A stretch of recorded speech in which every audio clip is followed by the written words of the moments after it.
السلام علیکم ورحمۃ اللہ وبرکاتہ۔ الحمدللہ وحدہ والصلاۃ والسلام علی من لا نبی بعدہ وبعد۔ عزیزان گرامی، آج کا سوال ہے کہ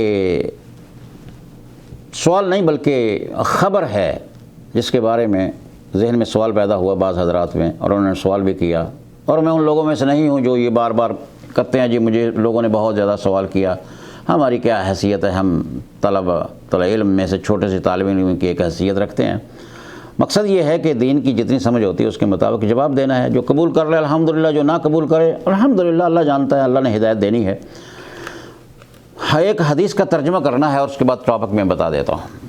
حدیث میں تو نبی صلی اللہ علیہ وسلم نے ارشاد فرمایا، من قاتل معاہدا لم یرح رائحۃ الجنۃ وان ریحها توجد من مسیرۃ 40 عاما۔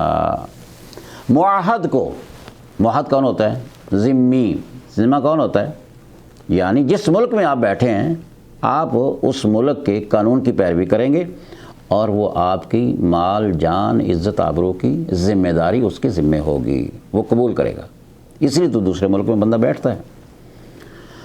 جو آدمی کسی معاہد کو، جو پاسپورٹ لے کر ویزا لے کر کسی ملک کے اندر گیا ہوا ہے، خاص طور پر ذکر کرتے ہیں اسلامی ملک کے اندر، مملکت سعودی عرب کے اندر، مملکت اسلامی جمہوریہ پاکستان کے اندر، اگر کوئی بندہ اس طرح رہتا ہے، کام کرتا ہے، جس شخص نے اس کو قتل کر دیا،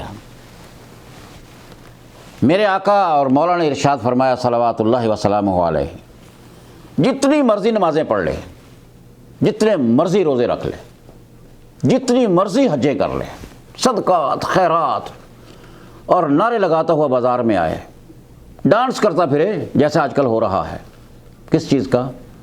کہ میں نبی کا عاشق ہوں۔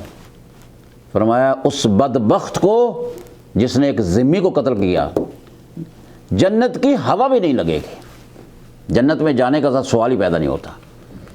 اور آپ نے ارشاد فرمایا کہ اس کی ہوا کہاں تک پہنچے گی؟ اس کی ٹھنڈک، برودت، جو خشک کرنے والی ہے، جو انسان کو یعنی تنفس ہوتا ہے اور اس کے بعد اس کی روح خوش ہو جاتی ہے، 40 میل کی مسافت سے بھی اس کی جنت کی خوشبو آئے گی، وہ اس بد نصیب کو نہیں ہوگی۔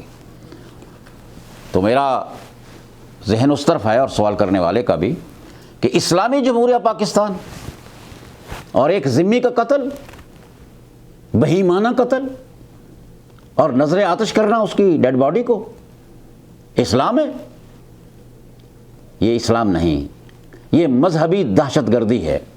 اور پھر جس کا نام اسلام ہو، اسلامی جمہوریہ پاکستان۔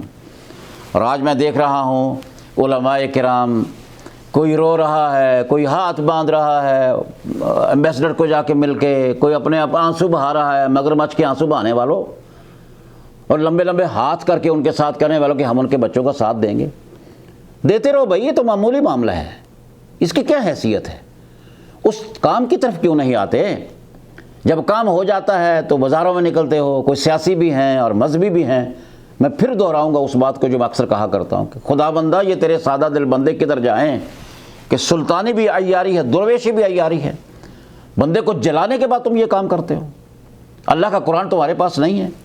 آئیے میں اس کی تفصیل میں جاتا ہوں، بہت ہی مختصر تفصیل بھی ہوگی، تفصیل ہوگی لیکن مختصر ہوگی۔ مشہور قصہ لوگ عام بیان کر رہے ہیں کہ ایک انصاری اور حضرت معاذ ابن جبل رضی اللہ تعالیٰ عنہ ایک قافلے میں تھے، ایک سریہ میں تھے، اور دشمن سامنے آ گیا تو انصاری نے دیکھا جس وقت، حالانکہ وہ بندہ اپنی تلوار سے وار کر رہا تھا، اس نے کئی آدمیوں کو مارا بھی تھا، شہید بھی کیا تھا، لیکن جب وہ قابو میں آیا تو ایک انصاری پیچھے ہٹ گیا اور حضرت معاذ نے تلوار یعنی چلا دی، مار دیا اس کو۔ یہ بات نبی صلی اللہ علیہ وسلم کو پہنچی، اور مارا اس وقت جب انصاری نے آ کے بتایا کہ یا رسول اللہ اس نے کلمہ پڑھ لیا تھا، اس نے کلمہ پڑھ لیا تھا۔ تو حضرت معاذ کو بلایا گیا تو آپ نے کہا کہ یا رسول اللہ اس نے ڈر کے مارے اور خوف کے مارے کلمہ پڑھا تھا۔ آپ نے فرمایا حل شققت قلبہ، آپ نے کیا اس کا دل چیر کے دیکھ لیا تھا؟ کیوں اس نے اوپر اوپر سے ڈر کے مارے پڑھا تھا؟ پھر آپ نے ایک بات دہرانا شروع کر دی، ماذا تصنع یا معاذ بلا الہ الا اللہ اذا جاءت یوم القیامہ۔ اے معاذ، اگر یہ کلمہ وہاں پر آ گیا، کلمہ توحید وہاں پہنچ گیا، اس دربار میں جہاں پر حساب و کتاب شروع ہوگا، کیا جواب دے گا؟ کیا کرے گا؟ ماذا تصنع ماذا تصنع ماذا تصنع بلا الہ الا اللہ اذا جاءت یوم القیامہ ماذا تصنع یا معاذ ماذا تصنع، کیا کرے گا؟ حضرت معاذ اتنا گھبرا گئے، کہنے لگے اے کاش کہ میں آج سے پہلے مسلمان ہی نہ ہوا ہوتا تاکہ مجھے یہ باتیں نہ سننا پڑتی، یا رسول اللہ میرے لیے مغفرت کی دعا کیجیے، غلطی ہو گئی ہے۔ بھئی اللہ کے نبی تو آپ کو تم تو یہ کہتے ہیں نا جی فلاں آدمی نے گستاخی کی ہے، جبکہ معاملہ بالکل تحقیق میں آ گیا ہے۔ اصل میں بندہ وہ جو سری لنکا کا تھا، جو مینیجر ٹائپ تھا، اس کی یعنی کوئی بڑی اچھی خاصی یعنی اس کی سیلری تھی، مینیجر تھا اور پڑھا لکھا آدمی تھا۔ وہ نکھٹو آدمی جو تھے، وہاں پر ایک انجمن بنی ہوئی تھی، وہ جو اسٹوڈنٹس یونین ہوتی ہے، جیسے وہ تو لیبر یونین، اسٹوڈنٹس نہیں، لیبر یونین کے بندے جو تھے، اس کا ایک لیڈر تھا، وہ بار بار ان کو کام کرتا نہیں تھا اور مطالبت کرتا تھا تو وہ ان کو نکال دیتا تھا۔ خیر یہ تو تحقیق بات ہم نے بات کرنی ہے قرآن و سنت کی روشنی میں۔ وہ کوئی گستاخ نہیں تھا، گستاخ تو ہم ہیں پاکستانیوں، 90% لوگ گستاخ اور رسول اللہ صلی اللہ علیہ وسلم کے ملک پاکستان کے اندر، اوپر سے لے کر نیچے تک، جو اللہ کی نبی کی سنت کو کا قائل نہیں ہے، عمل نہیں کرتا، کیا وہ گستاخ نہیں ہے؟ وہی تو اصل میں گستاخ ہے۔ لہٰذا قبیلہ جو ہے نا کہ وہ ایک شاخ تھی قرحہ، جہاں پر میں نے ذکر کیا ہے، تو وہاں پر انہوں نے چڑھائی کی تھی، حضرت معاذ نے قتل کر دی، اور اس کے بعد نبی علیہ الصلوۃ والسلام یہ دہراتے رہے اور حضرت معاذ کی زبان سے الفاظ نکلے اے کاش کہ میں ایسا نہ کرتا۔ کیوں؟ اس لیے کہ نبی صلی اللہ علیہ وسلم کے سامنے مبینہ یعنی دن دہاڑے گستاخی کرنے والے موجود تھے اور آپ نے ان کو قتل نہیں کروایا۔ کیوں؟ دعہو یا عمر چھوڑ دیجیے اس کو، گستاخ تو ہے۔ ارے جو یہ بات بندہ کہہ رہا ہو کہ میں مدینے پہنچ کر، عبداللہ بن ابی رئیس المنافقین کی بات میں کر رہا ہوں، جب اس نے یہ کہہ دیا کہ میں مدینے پہنچ کر ان ذلیلوں کو مدینہ سے نکال دوں گا کیونکہ ہم عزت والے لوگ ہیں، اس سے بڑی گستاخی کیا تھی؟ یہ تو نبی کے سامنے ہے، اس نے انکار کر دیا، اللہ تعالیٰ نے اس کی تصدیق کر دی، اس بچے کی، اس نوجوان کی جس نے نبی علیہ الصلوۃ والسلام کو خبر دی تھی۔ تو آپ نے فرمایا، حضرت عمر نے جب کہا یا رسول اللہ، بس اس کا بیٹا سامنے آ گیا تھا، اگر آپ کہتے ہیں تو اللہ کی قسم میں اس کا سر آپ کے قدم میں پیش کر دیتا ہوں۔ آپ نے فرمایا نہیں، اس کا عبداللہ بن ابی رئیس المنافقین کے بیٹے کا نام بھی عبداللہ تھا رضی اللہ تعالیٰ عنہ وارضاہ۔ آقا کی خدمت میں حاضر ہوتا ہے، یا رسول اللہ مجھے پتہ چل گیا ہے، اگر آپ حکم دیتے ہیں تو آپ کا سر لا کے رکھ دوں؟ فرمایا نہیں، عمر چھوڑو اس کو۔ عمر فاروق کہتے ہیں یا رسول اللہ اجازت دیجیے، گستاخ ہے۔ آپ نے فرمایا نہیں، لوگ مجھے قاتل نہ کہیں، قیامت تک لوگ کہیں گے محمد صلوات ربی وسلامہ علیہ وہ قاتل تھا، آپ نے قتل نہیں کی۔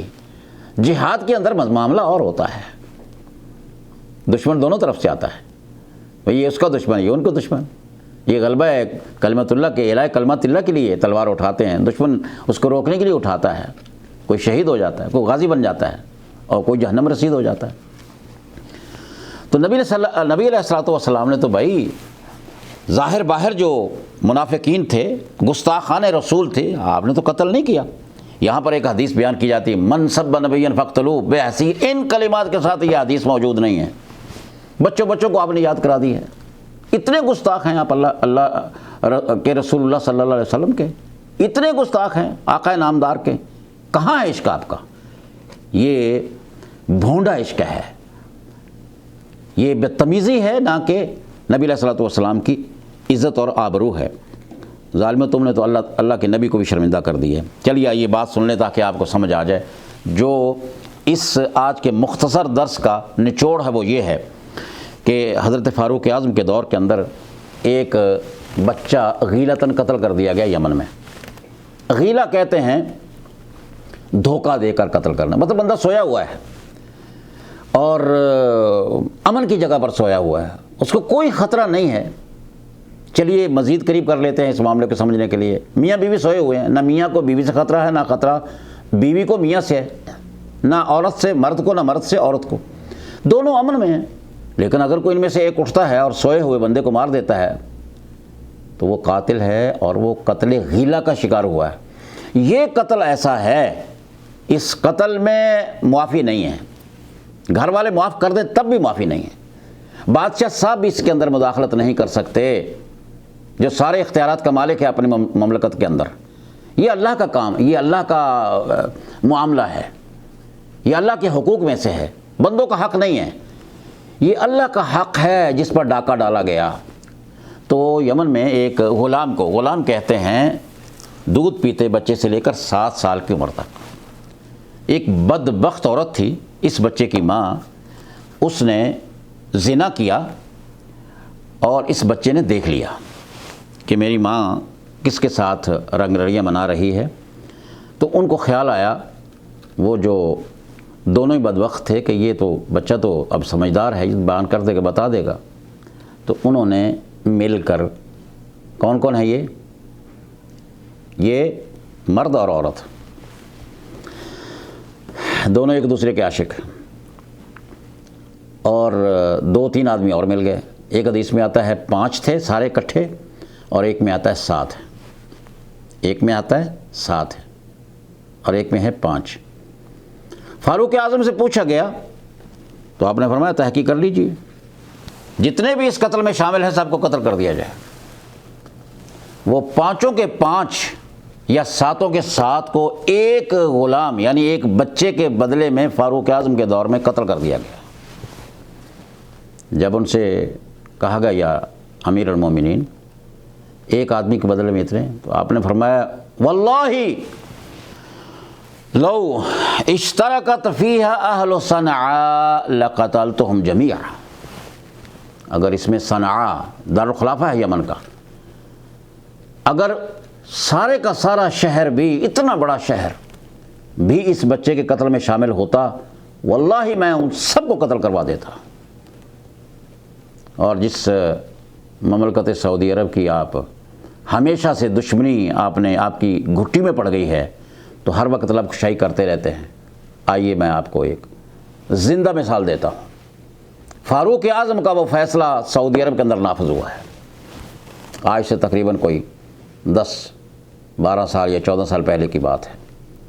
ایک بدبخت عورت نے کسی کے ساتھ اپنے تعلقات پیدا کر لیا، یہ راکا کے ایریا ہے خبر کا، اس کے اندر بنگلے کا مالک تھے، کوٹھی کی مالک تھی، کھاتے پیتے تاجر آدمی تھا، گہراج تھا، گاڑیاں تھیں، اس کے رابطے قائم ہوگا کسی گندے آدمی کے ساتھ، اور انہوں نے غیلتاً، یعنی جب خامد گھر میں آتا ہے تو اس کو کیا کسی کے اندر ڈر اور خوف ہوتا ہے، پوری تفصیل تو نہیں، تھوڑا سا اشارہ کرتا جاؤں آپ کو بات سمجھ آ جائے گی۔ اس نے اپنے عاشق کو، وہ ایک کی بجائے 2 ہو گیا، اور اس کے ساتھ کیا ہوا کہ انہوں نے آگے بڑھا دیا کہ اس کے ساتھ تو وہ گند وند کر ہی رہے تھے، اور بیٹی کو بھی شامل کرا دیا، بیٹی بھی شامل مل کے انہوں نے کہا کہ نہیں آپ تو اب جوان عورت ہیں اور فلاں ہیں، تو ہمیں تو چھوٹی چاہیے۔ اب وہ 2 ہیں، دونوں نشہ باز ہیں، شرابی کبابی لوگ ہیں، ان کو بھی لگا دیا، اور ساتھ ہی ساتھ بیٹے کو بھی بے غیرت بنا دیا، وہ دیکھنے کے باوجود بھی دیوس ہو گیا، ماں ہے، بیٹی ہے، اس کی بہن ہے۔ آخر میں انہوں نے کہا کہ کیا کیا جائے کہ جان چھڑائی جائے۔ عورت نے سوچا کہ چلیے جناب یہ 2 ہیں، ہم ہی ماں بیٹی ہیں، تو اس سلسلے میں ایسا ہو جاتا ہے، تو چلو اس کو مار دیتے ہیں۔ خامد گھر آیا ہے، وہ پہلے چھپائے ہوئے تھے اوپر بالکونی وغیرہ میں، جہاں بھی تھے، بہرحال جو بلڈنگ کی تو کیفیت میں اندر سے تو میں نہیں دیکھ سکا، تو مقصد کہنے کا یہ ہے کہ انہوں نے اس آدمی کو قتل کر دیا، اور اس کو پھر گھر کی اسی کے کپڑے بھی ان ظالم قاتلوں کو پہنائے، خون کو صاف کیا، ڈگی میں رکھا، گاڑی باہر جا کے آگ لگا دی۔ تو قتل بڑا چھپتا ہے بلا، اللہ اکبر کبیرہ، قتل بھی چھپا کرتے ہیں، نہیں بات نکل آتی ہے۔ بہرحال عورت پکڑی گئی، گھر والوں سے تحقیق ہوئی کہ بندہ کدھر گیا ہے، پتہ چلا یہ گاڑی جو فلاں تھی، اور اس گاڑی کے اندر گاڑی بھی اس کی، یا اللہ، کپڑے بھی اس کے، اس کو جلا دیا گیا، پکڑے گئے۔ 5 کے اوپر فرد جرم عائد ہونے کے بعد حکم صادر ہو گیا، 2-4-6 مہینے کے اندر اندر، یا 6 مہینے لگے یا جتنا بھی عرصہ لگا۔ اللہ اکبر کبیرہ، یہ آن ریکارڈ ہے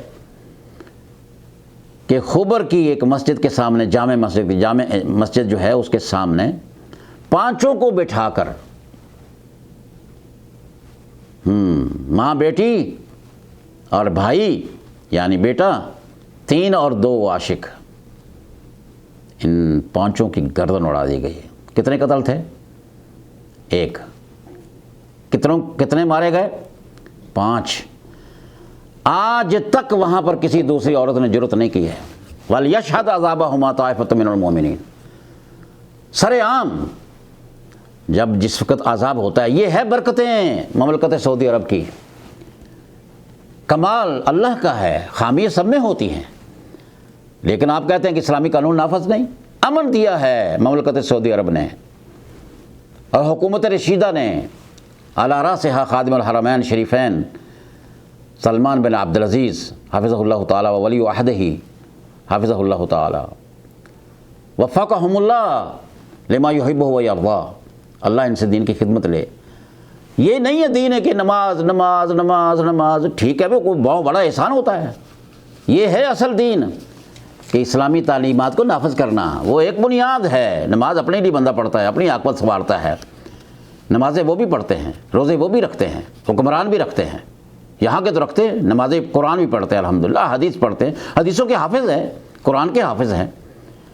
ذرا شروع کر لیں ملک عبدالعزیز رحمۃ اللہ علیہ سے لے کر ملک سعود کو، اس کی تعلیم کیا تھی آپ کی نظر میں؟ تو پتہ نہیں وہ کیا کیا آپ عیب اور برائیاں بیان کرتے رہتے ہیں۔